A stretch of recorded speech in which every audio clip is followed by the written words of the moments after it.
Next up, we'll step back again to get another big picture view of the housing market. We'll look at urban life, affordability, and a growing and aging population.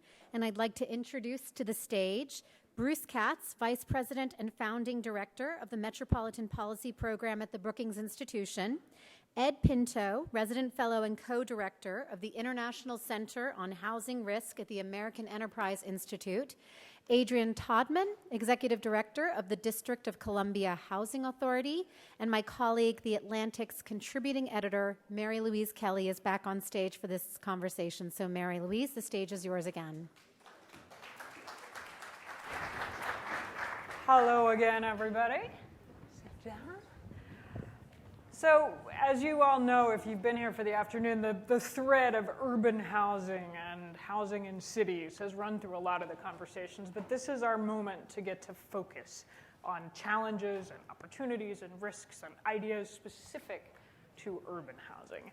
And I want to take DC as a case study to kick us off, not least because Adrianne Todman is here as Executive Director of DC Housing Authority. Let me see a show of hands. Who lives in DC, first of all, in the district itself? Yeah, my people.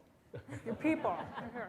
How many of those, keep your hand up if you've been here 5 years? 10?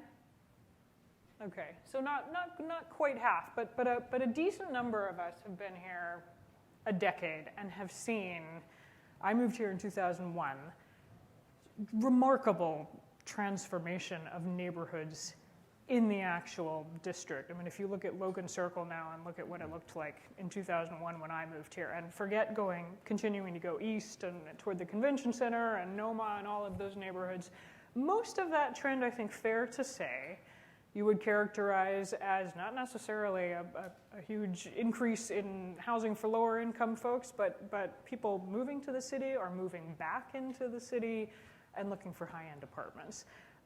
Do you think, A, is that true?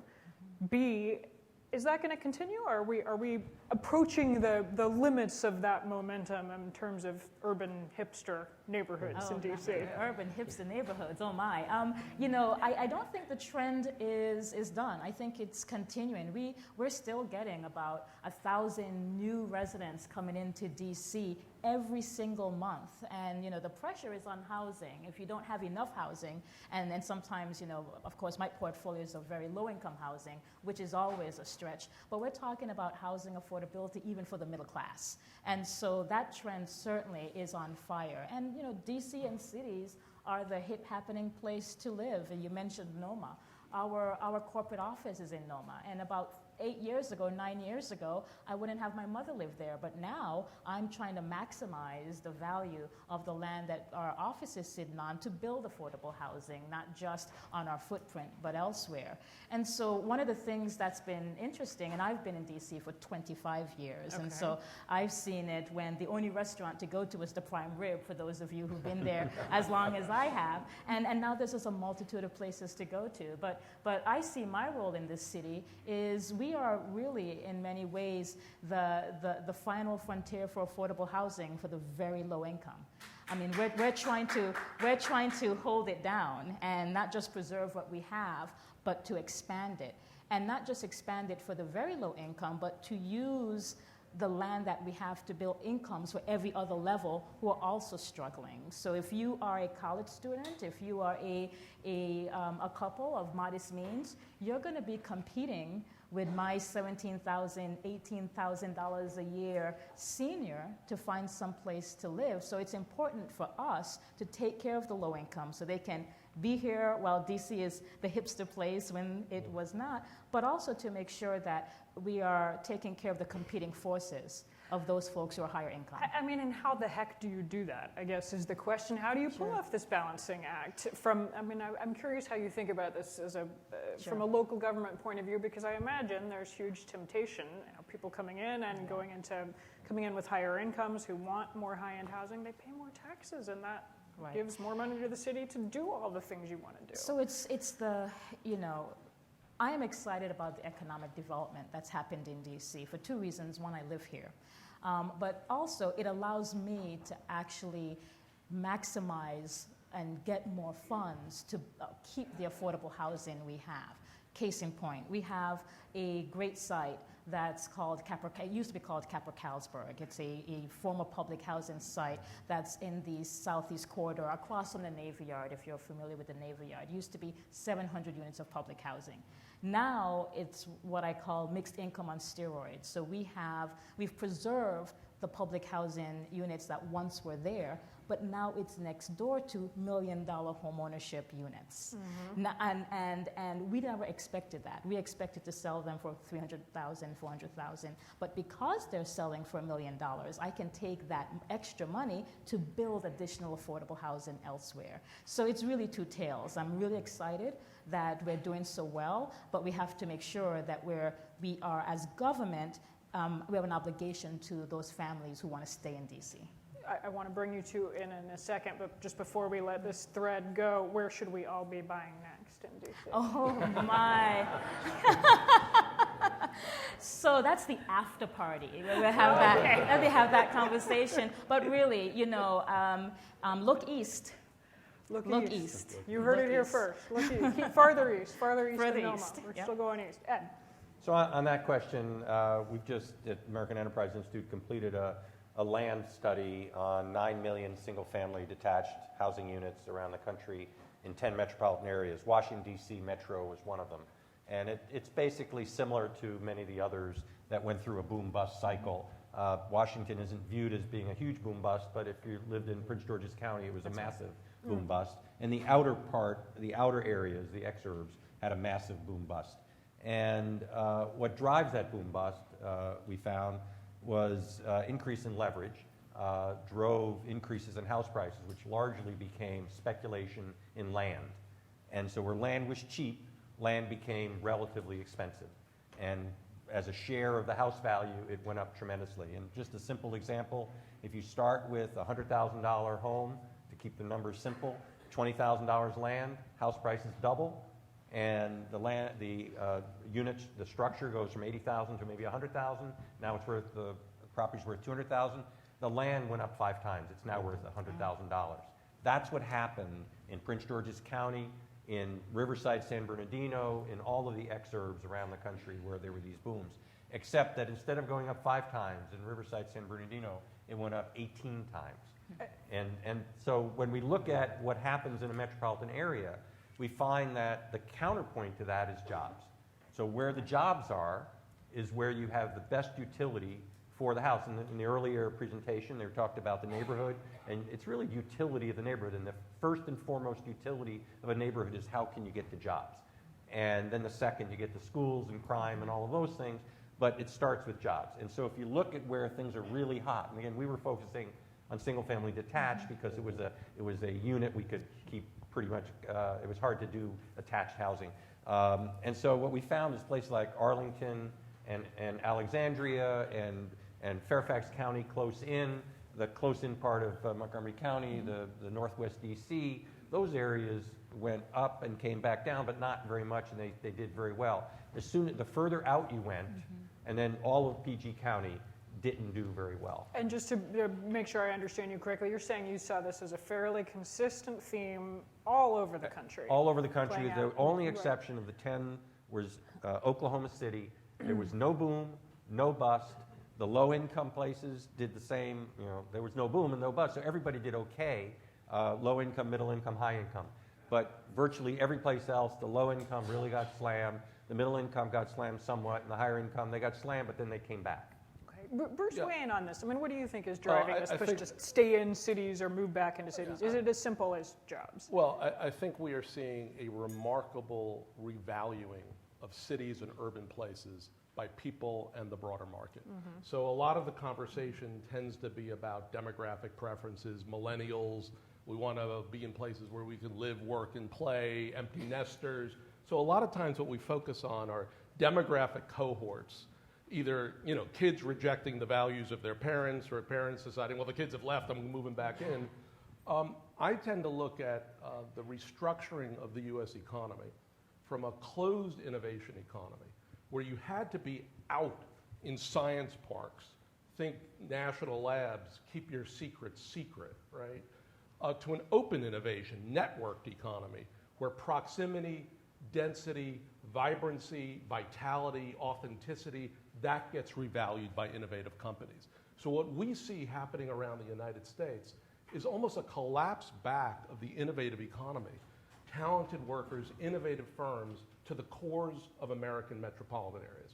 Not just cities. I would regard Arlington and Alexandria and parts of Bethesda as part of that core metropolitan economy. But what we're seeing is it's a radical change in the spatial geography of innovation. When that happens, well, you have a price effect. I mean, what does that actually mean?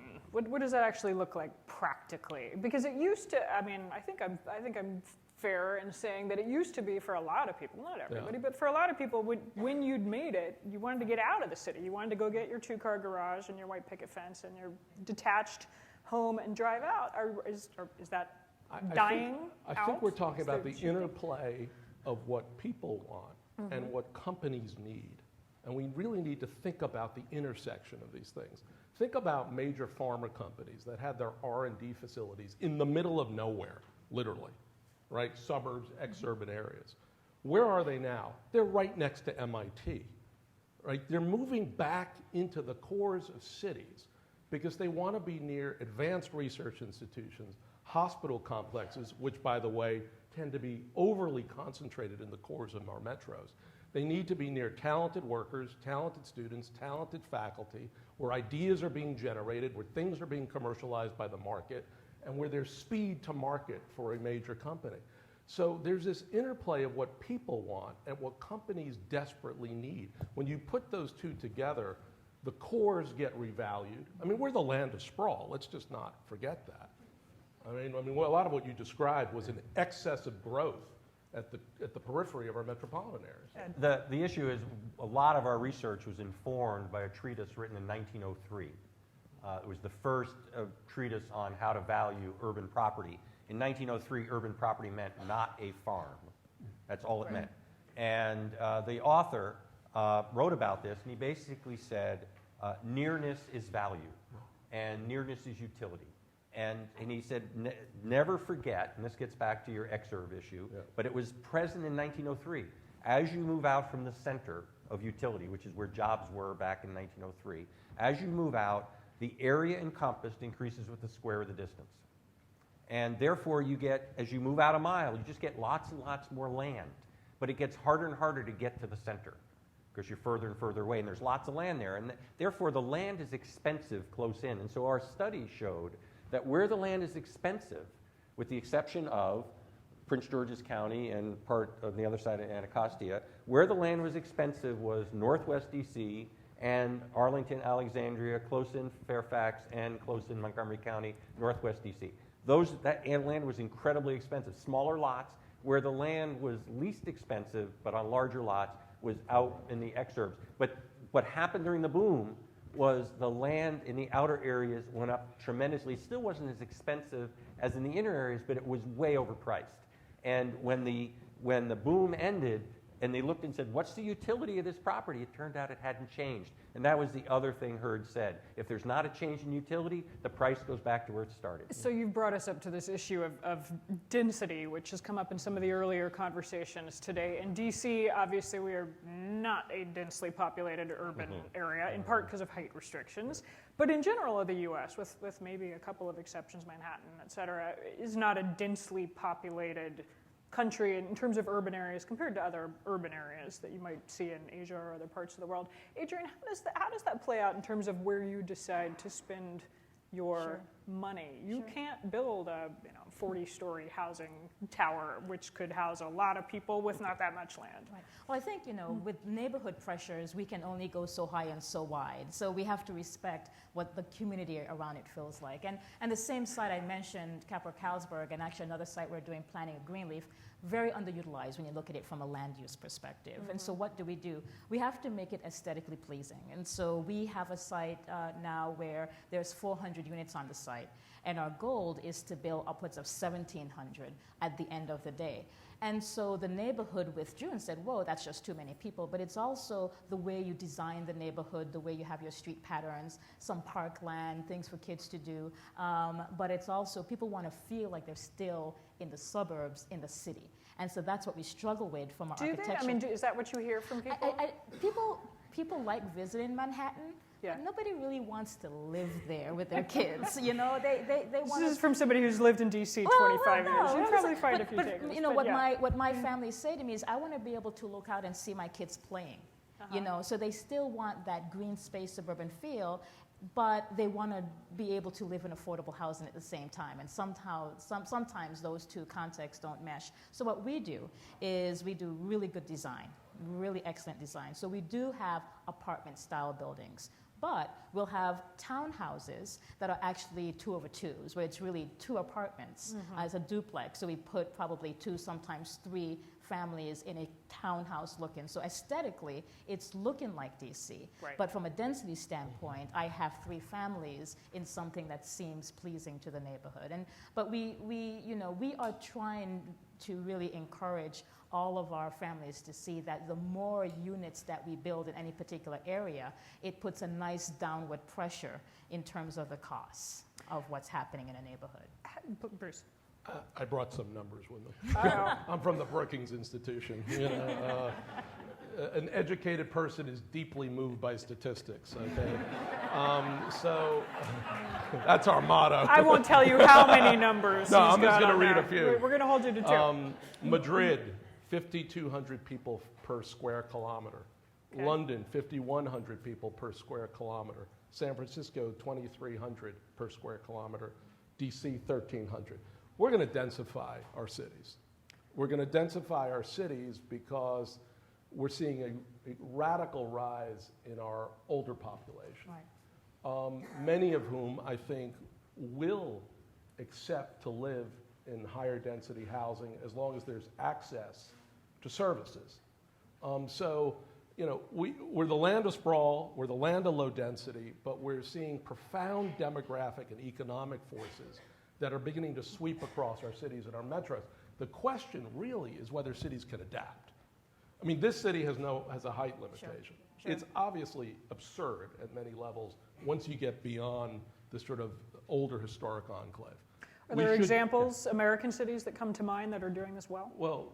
Well, I mean, you could look across the river and see what Roslin's doing. I mean, that's basically just a neighborhood of D.C., and they're building up to absorb some of the, demand. Let me push back on that a little bit. The United States, as a country, has the most affordable housing in the world of any developed country, save Ireland, which is a very, very small country. And when you compare the United States to any other country you can pick, it's way below in terms of housing costs. And I'm talking about home ownership housing costs as an indicator. And simple metric, you take the house price divided by median income, median house price, median income, and that's a factor. And the United States is at 3.2 or 3.3. I don't think it's correct just to look at housing. Well, I think you have to look at housing and transportation together. Okay. And then Let me finish my point. Yep. And This is the Brookings AAI fight. but We should have We separated. should have separated us and sat in the middle. But you can let me finish. Okay. Ed. From the thinkers and the doer. And so I think one of the things we get into in the earlier discussion was about affordability. What we tend to do is put leverage in as the solution for affordability. We're going to make housing more affordable by reducing down payments, by reducing, increasing debt limits, by reducing credit requirements, and do all of these things to make housing, quote, more affordable. But what happens, and we can demonstrate this, is if that happens in a seller's market, which we're in the 38th month of one today, and we had 91 straight months during the late 90s, early aught years, when we do that during those time periods, house prices go through the roof. And they're going through the roof today. In Riverside, San Bernardino, the bottom price tier, the bottom third of Riverside, San Bernardino, which is the poster child of volatile house prices in the United States, they have a roller coaster house price. It's up 68% from the trough, the bottom tier. And that's your low-income minority group in largely, I mean, you've got big pockets in LA, but the whole Riverside, San Bernardino is largely minority and low income. And it is on a roller coaster of house prices. And it's driven by this leverage, which is our housing policy. If you don't get at the supply issue and you just focus on the demand issue, we keep stoking demand and supply isn't being dealt So I with. think this is the pressure in DC. So there's an economics conversation about if you can't afford to live in DC, then you should just move elsewhere. But then you start talking about the value orientation about the city. So as someone who's lived in DC for a long time, it is no longer Chocolate City. It's somewhere between latte and cappuccino. And for people who've lived here for a long time, and I'm not even counting myself as that, the tone of the city has changed. And so the question is, what does that mean? Is that okay? You have to make a decision. Is it okay that DC looks different? And if it's not okay, then what do you do about it? So I think that there's certainly an economical conversation to be had where I can turn to my voucher holders and say there's lots of affordable housing over in Prince George's County. But families don't want to live in Prince George's County. No disrespect to Prince George's County. They want to live in DC because this is their town. So there's a social aspect to this that comes down to governance and responsibility about who are we as a community. Let me follow up. We started to wade into the waters of how transport and housing are linked, which is obviously really tightly. A couple of questions on that. One, and I'll throw this to you, Adrianne, first, which is what possibilities get opened up to you by just the revolutions we've seen? I mean, forget 10 years, say 5 years ago in DC, there was no car to go, there was no bike share, there was no Uber. I think I'm right in saying it's been less than 5 years since they moved in. You can get around the city without a car. You don't need a parking space. Does that change the way you think about where you want to sink your money and what the projects that you're planning? Absolutely. I said look east for a reason. Some of the areas, all of our land now is highly valuable, and now people are seeing that with certain transportation hubs being created further out. People want to live there now. People want to live where there's transportation. They want to live where there's amenities. And so from a pure transportation standpoint, if you can't rely on Metro anymore, if the bus doesn't have a stop, you now have other options. You can take bike share. You can Uber. It's much more of a flexible transportation options. Now, I told you earlier, I have a 19-year-old daughter who does not have a driver's license, doesn't care to have a driver's license. None of her friends have a driver's license because they don't want to be burdened down with having a car. And a lot of the families that we're building for now feel the same way. And I'm thinking too of, I live in a DC neighborhood where every time there's some big new multi-use project, the neighborhood goes crazy because they don't want to deal with the parking and people taking up your parking. Is that as much of an issue as it used to be? I mean, DC is a land filled with lots of rules, and so we actually do have rules on the books that actually still favor car ownership, just in terms of our parking requirements. And so that's one of the things that we've been toying with. If we were able to reduce the amount of parking spaces we have to pay for and build, we actually could produce more housing. So that's a perfect example.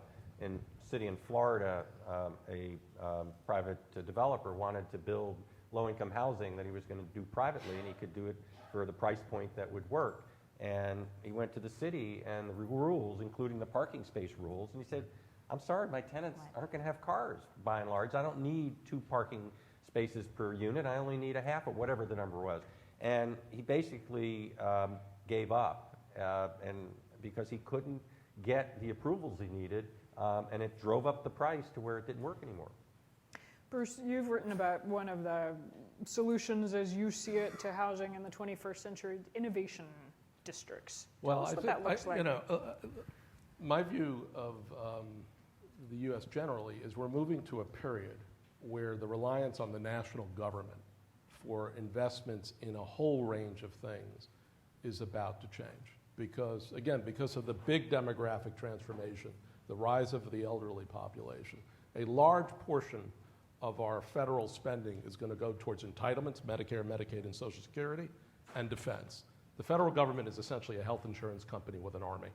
And essentially, what is happening is responsibility for delivering a whole range of things, whether it's affordable housing, whether it's modern state-of-the-art infrastructure, whether it's quality place, whether it's investments in our children, is being pushed down to the local level. To Adrianne, essentially, right? You're saying we're learning to bypass the federal government. We're learning to live with a federal government, A, that's dysfunctional, but B, that is changing its allocation of investments because of these large demographic transformation and because we live in a dangerous world. So the cities and the metropolitan areas are taking on more and more responsibility. What we haven't quite figured out yet is how do you match the rules that Ed's talking about with this new level of responsibility? And how do you find the new instruments, the new intermediaries, the new institutions to move capital to where we need it, which is around affordable housing? So again, I don't tend to use the term affordable housing. I tend to use sustainable housing. Again, I'm in the single family area. Sustainable lending and reliable wealth building. Those are the two terms I use. And so I developed the wealth building home loan about a year ago, which is basically somewhat of a throwback to FHA in the beginning with a shorter term amortization, zero down payment, and low risk. So it's sustainable, but it builds a lot of wealth. And so we brought that to market first with the Neighborhood Assistance Corporation of America, Bank of America, Citibank. We then started getting other banks involved. There's been about $20 million of loans made in the first year. It's ramping up. We've got about 20 other lenders involved. We're going to the states because we think that's a perfect laboratory to push this out. The federal government is at best dysfunctional and worst counterproductive.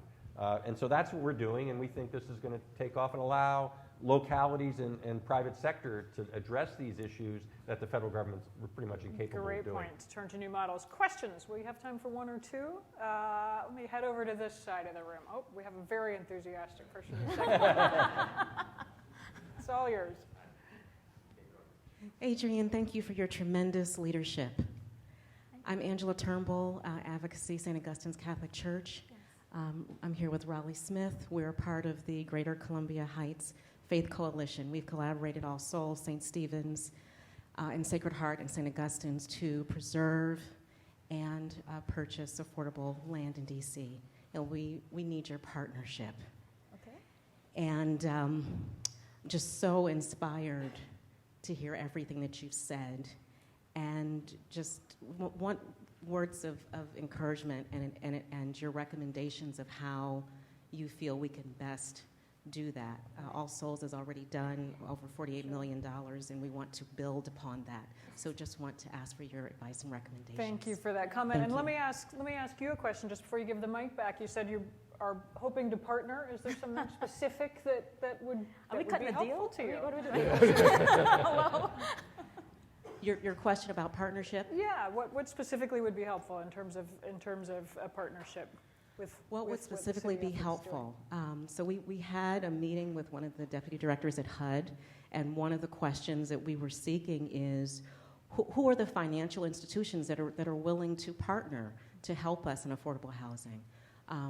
Who are the organizations and all the systemic players who are really committed to doing this work and honoring the needs of all people for affordable housing? Who are those players? How can we be connected with them? How can we create the partnership for long-term affordable housing for Washington, D.C.? Thank you. Adrianne. I will say, churches have actually been some of our best clients because with a church, there's usually some surrounding land, whether it's a parking lot or some acreage that they inherited some time ago. And so we've actually worked with churches in terms of how to repurpose some of their land for affordable housing. It tends to be for seniors because people want to take care of their aging congregation. So certainly those models are there. Absolutely happy to work with you. Thank you. One more quick one. Was their hand up over here? We've silenced you. Oh, I see a gentleman. Oh, right here. Thank you. Good afternoon. I'm Barry Stern. I'm affiliated with the Haberman Educational Foundation. These have all been very great comments. And Bruce, you were saying that we become a health insurance company with an army, and also a debt to China to pay for it. So I haven't heard anybody talk about that yet. Yes, we all want more resources, and we all want more housing. We want better health care. We want better education, and so on. But we have a $19 trillion debt, at least approaching that. How does that fit into creating better communities and better housing? Bruce, you get the last word. Well, I think the national government has some really hard choices to make because I think what we're seeing is a national government that really reflects the sort of post-Great Depression sort of run-up of the federal government taking responsibility for a lot of things which in other countries are basically left at the local level, or perhaps at the state level. So we've nationalized a lot of things in the U.S., which has had some of the effects that Ed has described. And we now need to make some hard choices. I think what the next administration needs to be focusing on is what I would call cut to invest. There's a lot of, hundreds of billions of dollars in federal investments still in areas of our economy that frankly don't necessarily need that kind of federal subsidy. On the other hand, we're not investing enough in certain things that clearly require the kind of federal investment. So we have a proposal to sort of shift a portion of the mortgage interest deduction, right? There's a whole bunch of countries that don't have a mortgage interest deduction, yet still have high levels of home ownership. Shift a portion of it into investments in large-scale research and development that could underpin another sort of spurt of innovative growth in the United States. More jobs, better jobs, higher wages, give more people the ability to participate in the economy. So these are the kind of choices that we have not made for decades in the United States that we now need to make. The federal government needs to do less, better, and allow the cities and metros and states to really flourish with the powers and the resources and the creativity and imagination. I'm seeing nodding. I think we've achieved rare Absolutely. consensus on this point. The federal government needs to do less. The housing solutions are at the local level. What, With some platform. No, with some clear platform. But if you want to know what federal housing policy is, it is mostly the mortgage interest deduction. It's not about affordable housing. So we need a reset of national priorities because demographics are what they are. They're like death and taxes. They're predictable. We need to have a 21st century national government. Right now we have one that's sort of mid-20th century. We need a fundamental reset. Well, I wish we could summon Secretary Castro back up on stage we to probably take would all of agree that, on but we're good. Bruce Katz, thank you. Ed Pinto, Adrianne, thanks so much.